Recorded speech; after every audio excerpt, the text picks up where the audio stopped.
On an ordinary afternoon in Philadelphia, in a quiet little cafe nestled at the corner of a cobblestone street, an extraordinary moment was about to disrupt the ambient calm. An improbable scene that would highlight the unexpected encounter between two seemingly opposing worlds, yet in reality linked by deep human pains. Barron Trump, sitting alone near a large window, simply dressed in a hoodie and jeans, was trying to savor a moment of solitude and reading, unaware that his peaceful afternoon was about to be interrupted by an event both brutal and disturbing. A furious voice suddenly erupting from nowhere, shattering the serene silence of the cafe. "Do you think you're better than us?" shouted a middle-aged man, visibly troubled, filled with anger and frustration, instantly drawing the attention of all the customers present.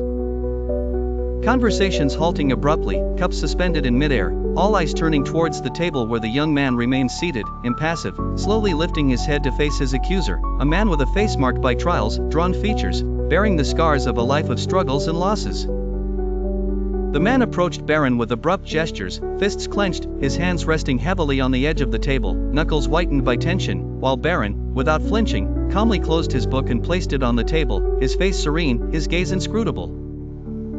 As if still weighing the decision to respond or not, and all around them, the entire room seemed to hold its breath, the barista frozen behind the counter, watching the scene with palpable tension, as the man continued in a trembling tone. Charged not only with anger but also with a deeper suffering, he continued, his voice filled with contained rage and despair. For a moment, one could have sworn they saw his entire life flash in his tired eyes, a life of toil, disappointments, betrayals, and loneliness. Barron, with disconcerting calmness, finally replied in a measured voice, "I'm sorry if I offended you." "What's wrong?" The man exploded, accusing Barron of never knowing hardship and being oblivious to people like him. As the tension rose, Barron tilted his head slightly, still calm, and asked in a genuinely curious tone, "What makes you think I don't care?" This question momentarily disarmed the aggressor, who nevertheless continued his accusations. Barron, far from defending himself or fleeing, slowly nodded, humbly acknowledging his privilege. He admitted he couldn't imagine the man's struggles and invited him to share his story instead of assuming. This unexpected response froze the man, surprised by Barron's openness and genuine willingness to understand. After a moment of hesitation, he slowly pulled the chair in front of Barron and sat down, his shoulders tense. With a wary gaze, but anger wavering under the weight of accumulated sadness, he began, in a rough and bitter voice, "I had a good job, you know. 20 years in the same factory. 20 years giving everything I had.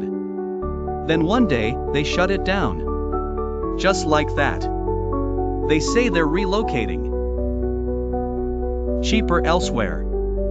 Overnight, hundreds of us are out. No warning. No severance. Just a thank you, goodbye." Barron listened in silence, occasionally nodding gently to encourage him to continue, and the man went on, his voice trembling slightly, "I tried to hold on. I took whatever I could, delivery driver, handyman, anything. But it was never enough. My wife, she couldn't take it. She left. Took the kids with her. She told me she deserved better. And you know what? Maybe she was right. But it broke me." He lowered his eyes, fighting against the emotion. Then added in a voice almost shattered, "Have you ever woken up in the morning wondering if it's still worth it? If anyone would even notice if you disappeared?" And despite his attempt to hide his tears, they were there, shining at the corners of his eyes, which he wiped away with a quick, awkward gesture. While Barron gently leaned forward, his voice soft, almost brotherly, "I'm sorry you had to go through all that. It seems like you're carrying an enormous weight." The man, surprised by such empathy, relaxed a bit, his back leaning against the chair's backrest, gradually releasing the tension. And replied, "Yeah, well, people like you can't understand. You have everything comes easy to you. You don't know what it's like to be invisible, to see the world go by without seeing you." At that moment, Barron looked at him gravely, "You're right. I will never fully understand your struggles. But I know what it's like to be judged," and the man, surprised, frowned, "Judged? You?" Barron simply replied, "Everywhere I go, people think they know me because of my name. They don't see who I really am. Just a stereotype.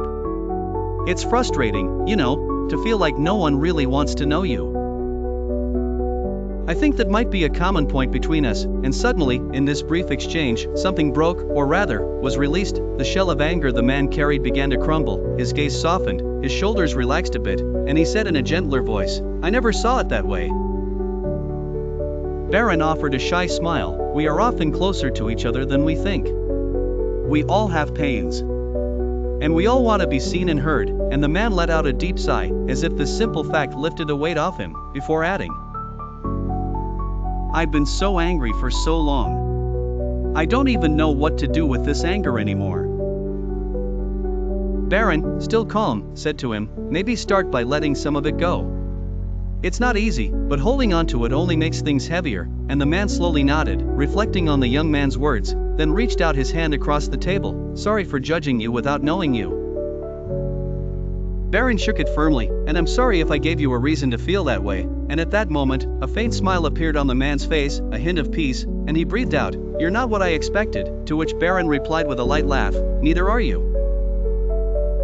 Gradually, the cafe came back to life, conversations resuming, but a different atmosphere prevailed, a new warmth, as if this moment had reminded everyone of the importance of listening, understanding, and humanity, and as the man stood up, he turned one last time to Barron, "Thank you."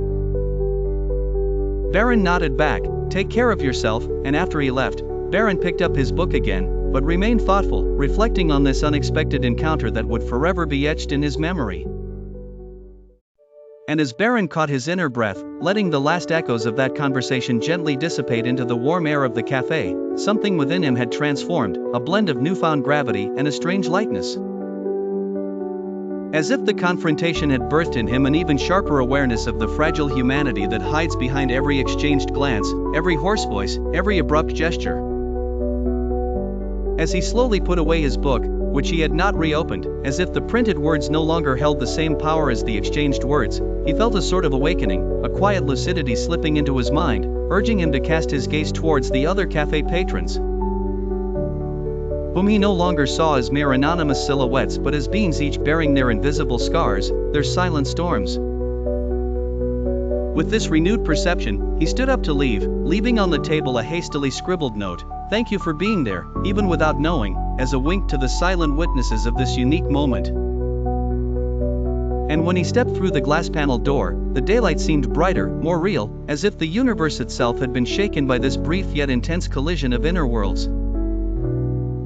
As he walked slowly through the streets of Philadelphia, hands in his pockets, he replayed the man's raw, painful words. He wondered how many others wandered like that, wounded by injustice, filled with bitterness. How many were just waiting for a word or a glance to feel seen again? And how many of them were just waiting for a spark, a word, a glance to regain a bit of peace, a bit of dignity? It was in this reflection that he reached Franklin Square Park, sat on a bench facing the fountain, watching the children run around the water and the parents chatting in the shade of the trees, and he thought that despite all the tensions, the divisions, ideologies, and pains existed, yet places remained where life wove simply, beauty persisted stubbornly. Observing a father pushing his daughter's swing, he felt swept by unexpected emotion, deep gratitude for new awareness. He realized the immense value of each existence, the power in every sincere exchange, however brief. Contemplating the hypnotic water spirals, an old man sat beside him, feeding pigeons without a word. The old man remarked calmly about seeing a young person without a phone, just watching. Barron replied with a smile, appreciating the rest from a day full of words. The old man declared, "Silence is not the opposite of noise. It's what you hear when you've really listened." The phrase resonated deeply, putting a final touch to the previous encounter, a natural echo. For moments, they remained, two strangers united by shared silence, full of meaning. Barron stood up, thanked the old man with a nod, who responded, "Safe travels, kid." Back in his student room, Barron opened his notebook, rarely used but for personal thoughts. He wrote at length, not summarizing the scene, but reflecting deeply on what the day taught him about anger. the judgment, listening, and humility, and as he read through the lines, he understood that this encounter was not just a simple anecdote, but an initiation, a silent rite of passage towards a maturity that is not granted by age but by lived experience, traversed, digested. In the days that followed, he sought to contact a community help center, volunteering his time for discussions with troubled youth, not to save anyone, but to learn more, to listen, to build bridges where walls too often rise. Although some initially welcomed his name with suspicion or irony, many eventually saw in him not a son of, but a sincere interlocutor, a young man who bore a heavy name but tried to walk lightly, with awareness, with respect. When one day, a few months later, he unexpectedly crossed paths with the man from the cafe, this time in a queue outside a food distribution center, they recognized each other immediately. The man, visibly more composed, better shaven, extended his hand and simply stated, "I've started looking for a job again. And I'm seeing a therapist now. I've thought about what you told me. I've thought about what I told you. You planted a seed that day." Barron, moved, shook his hand firmly, replying, "You did all the work. I just listened," and in that exchanged glance, there was all the quiet strength of an authentic dialogue, of mutual respect forged not in comfort, but in the storm. As he walked away, Barron realized that it was in those discrete moments that true transformations took place.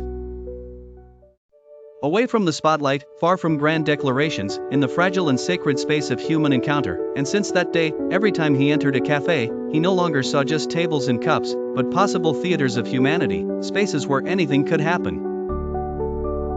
Where the simple act of remaining open, attentive, ready to hear the other, could make all the difference. For deep down, he thought as he closed his notebook one stormy evening, it is not titles or fortunes that define us, but the way we choose to be present to one another. A lesson that no speech could have taught him as profoundly as that unexpected face-to-face with an angry stranger, who, despite himself, became a messenger of truth, and this truth, from now on, would never leave him.